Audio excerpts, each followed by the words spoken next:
joined now by Mr. Irfan Razack. He is a CMD of the Prestige Group, speaking to us in this budget special. Mr. Razack, a very good morning to you. Thank you so much for joining us here on NDTV Profit ahead of the budget. Let's start with... Good morning, Tamanna. Thank you, sir. Let's start with, I would say, a demand that makes it to every budget wish list for the real estate sector year on year, that the real estate sector should get industry status. Is that still a concern? Does that continue to be a concern, considering that the scale of the sector is of an industry status in any case? I think it really doesn't matter whether you're an industry status or not. I don't see any really major benefits. Maybe in terms of borrowing cost, it could probably give us a little benefit. But the important thing is the recognition that the housing sector, that the developers are creating housing. And now only question is housing for whom and housing of what sizes. So this is where the debate goes on. It all depends on the demand that comes in, it's the supply. And obviously, you see, where the housing is needed very crucially is at the bottom of the pyramid, the lower and middle class, where everybody aspires to buy a home, and they cut a huge saving from their earnings to just to get a home loan and pay for it and then own an asset in their family name. And I believe that that is the single largest investment that any Indian does, that is to buy a home. And that developer has a huge responsibility towards that.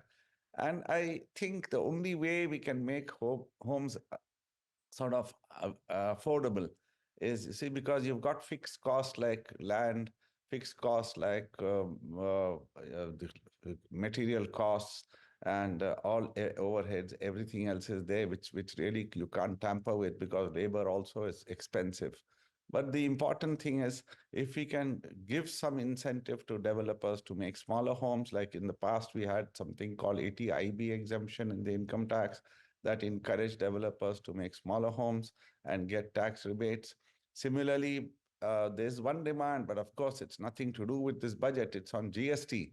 And now, see, there used to be an input credit on GST, which the developers used to get, and the end product used to be taxed. I believe that the end product today is being taxed at 5%. If that input credit can be restored, it will definitely reduce the cost of the home, and eventually it will, the offering will be much lesser to the consumer. And of course, they can do a balance, do it only for X amount of size of house, and that really will help things, and that will sort of spur up the entire construction for smaller homes. And that's where the actual need is. And I believe if that is addressed, it'll be a big thing for the housing industry and for the home buyers, I mean, for the people who really aspire to have a home.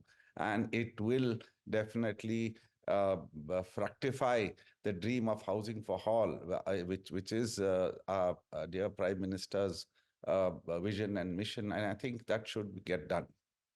I just want to come to you on the bit about affordable housing, Mr. Razack, because the affordable housing scheme, which saw an interest subvention as the incentive for people to go for it, it was quite a ambitious scheme.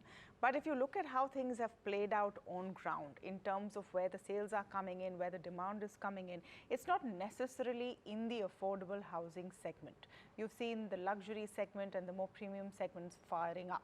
What do you think needs to be done to incentivize affordable housing from the developer end for the sector as well as the end buyer? Oh, that's absolutely a valid question and a valid thinking. You see, now, while the industry, the premium and luxury housing has kicked off and there's a fairly substantial demand, that does not mean that the affordable housing, that there's no demand. That there is a demand, there is a need. If you look at it, every citizen of this country has a right to have a home with a habitable condition, with running water, with electricity and great environment. And I think the government bodies can do only this much and no more. It is the private developers that need to sort of chip in and do whatever they are doing. Yes, they are in business, they will maybe make lesser profits. That really does not matter. But the support of the government is required in terms of the tax structure, because you see, there are many components on the structure. Like I told you, there is a GST, then there is the stamp duty, and of course, you have many other approval costs. Now, if all this can be simplified, and of course, you see, the developer itself has to pay income tax. So if that can be simplified and for affordable housing up to a particular size, it was there in the past. If it can be restored, that will really, really spur up the construction, especially in this scenario where the markets are really good. I believe there'll be a lot more built for the people who really need that home. Yeah. In terms of stressed assets within the real estate sector, since we're having our conversation from an industry perspective, Mr. Razack, I know you can't talk about your company right now in the silent period, so I'll avoid doing that. But in terms of the policy push and the government view to handle stressed assets in the real estate sector, how far do you think we've come on that, and where do we need to go?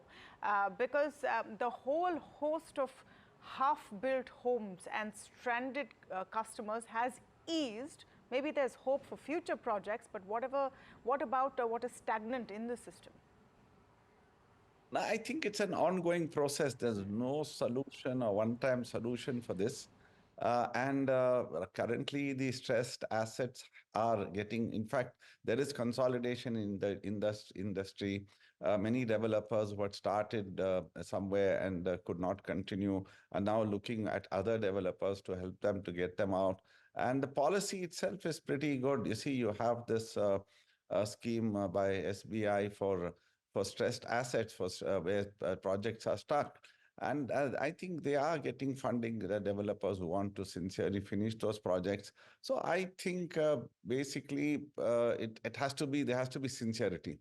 And we have to balance our need with our greed. And if we can do that, and if our only focus and if our only vision and mission is to see that we've started something, we've promised the customer something, we need to deliver. And we need to deliver on time. We need to deliver on the quality that we've promised. I think nothing can go wrong in this industry. If we are trying to do 100 things and do nothing, that's where the whole problem had come.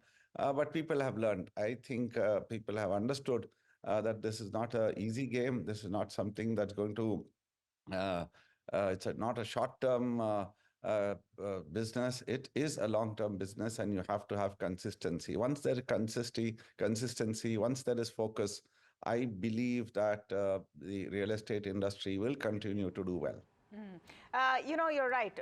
We should not talk about 100 things. Let's just talk about 3 things, Mr. Razack. As I wrap up this conversation, what are the top 3 things you would like to see in the budget which will actually give a boost to housing for all, and as a result spur volumes for the industry? Would number 1 be maybe easing up the definition of what accounts for affordable housing and increasing the incentives there? You know, in the budget, I'm not sure whether anything can happen, but this should be like a long-term policy. If you ask me what is my expectation from the budget, it is nil. But if you ask me what really needs to be done, I believe that, as I told you, the input credit on GST has to be restored. And then the second thing is ATIB has to be brought in for affordable homes, and a subsidy for the home buyer on the interest rate itself. This will help them to at least acquire a home under their name. Yes, real estate, what it happens is over a period of time, there's inflation, and the prices go up. And if that home buyer bought it as an affordable home and at the end of the day gets a higher priced home, that is, I mean, that is their luck. And I don't think we should deny that, and that at least we are enabling people and creating wealth for people who didn't have it. Absolutely. Thank you so much, Mr. Irfan Razack, for speaking with us. The real estate sector often gets overlooked in terms of what it contributes to the economy and to the GDP. Definitely a big push expected there in the upcoming budget.